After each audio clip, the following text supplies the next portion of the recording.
Family की बात सुनते ही आरव का गुस्सा डर में बदल गया। उसने बिना कुछ बोले चुपचाप राहुल की बात सुनकर सबके सामने ऐसा रिएक्ट किया जैसे उसके साथ कुछ हुआ ही ना हो। ठीक है, तुम इतने प्यार से इनवाइट कर रहे हो तो तुम्हारे साथ वीआईपी रूम में चलता हूँ। वैसे भी पैसे आने में अभी थोड़ा टाइम है। इतना बोलकर आरव और राहुल वीआईपी रूम की तरफ जाने लगे।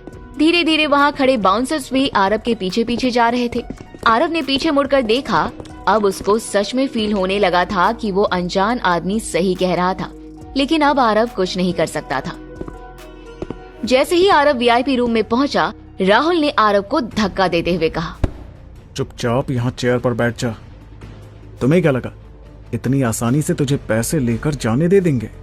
पैसे तेरे बाप के हैं क्या? आरव को गुस्सा तो बहुत आ रहा था। पहले उसकी वाइफ की इंसल्ट की और अब फादर के बारे में राहुल बोल रहा था, लेकिन आरव ने खुद को अभी कंट्रोल किया। कसीनो के सारे बाउंसर आरव के चारों तरफ खड़े हो गए। राहुल आरव के सामने चेयर लगाकर बैठ गया। अपना असली नाम बता और किसने तुझे भेजा है उसका नाम बता। मैं जानता हूँ ये सब करने के लिए तुझे यहाँ किसी ने भेजा है। चल चल जल्दी बता, ज्यादा टाइम नहीं है तेरे पास। आरव ने राहुल को देखा और स्माइल किया। उसकी आंखों के सामने अपना सीधा पैर उठाकर उल्टे पैर के ऊपर रखा और राहुल की तरफ देख रहा था। मेरा नाम आरव अंबानी है। मैं अपनी वाइफ और उसकी फैमिली के साथ घर जमाई की तरह रहता हूँ। मैं यहाँ इसलिए आया क्योंकि मेरी सिस्टर इन लॉ यहाँ कसीनो में पैसे हार गई। बहुत कर्ज हो गया था, इसलिए मैं खेल कर सब कुछ सेटल करना चाहता था।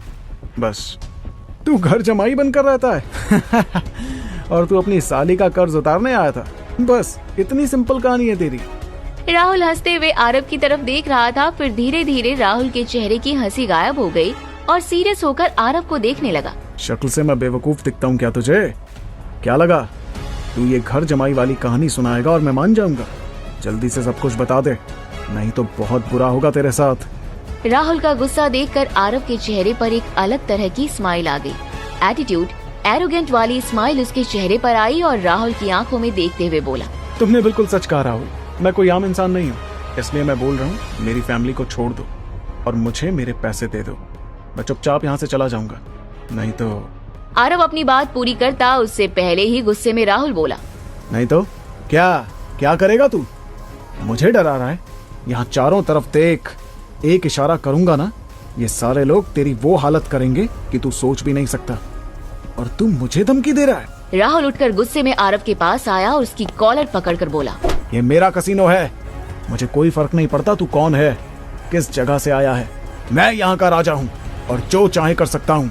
सच में तुम्हें ऐसा लगता है? राहुल आरव को मारने के लिए आगे बढ़ा, लेकिन आरव की आंखों में कॉन्फिडेंस देखकर रुक गया।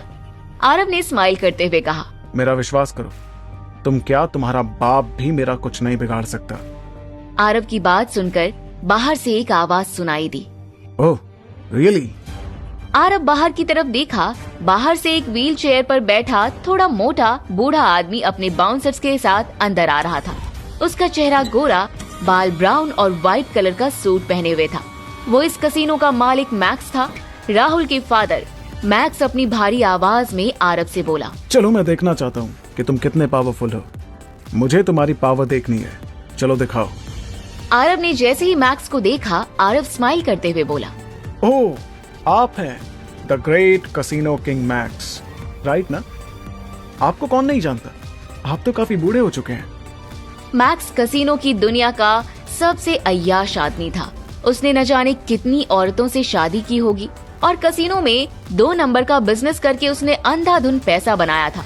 इतना पैसा कि 7 पुश्तें भी सिर्फ कसीनो के बिजनेस से पल सकती थी। आरव मैक्स की थोड़ी खिंचाई करते हुए बोला, अब तो पूरी जिंदगी मेडिसिन पर ही चल रही होगी आपकी। एक टाइम जो इंसान बिना किसी की हेल्प लिए हर किसी से लड़ जाता था, आज उसे उठने के लिए भी एक आदमी की जरूरत लगती होगी। आरव की बात सुनकर मैक्स घूर कर आरव की तरफ देखने लगा। चाहता तो मैक्स भी राहुल की तरह गुस्सा कर सकता था, लेकिन मैक्स और राहुल में यही फर्क था कि मैक्स बहुत ही समझदारी से फैसले लेता था। तुम बहुत यंग हो और स्मार्ट भी। मैं तुम्हारे बारे में जानना चाहता हूँ, तुम किसकी पावर से इतना उड़ रहे हो?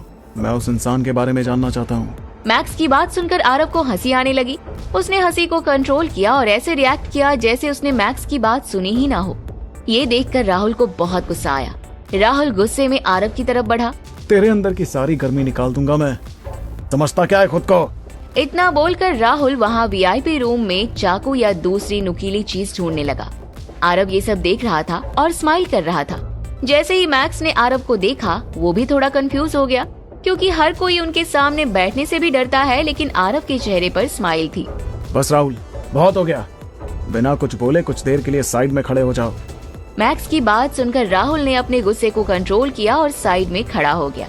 मैक्स अपनी व्हीलचेयर को रिमोट की हेल्प से आरव के करीब पहुंचा और बहुत आराम से बात करते हुए बोला, तुम मुझे जानते हो?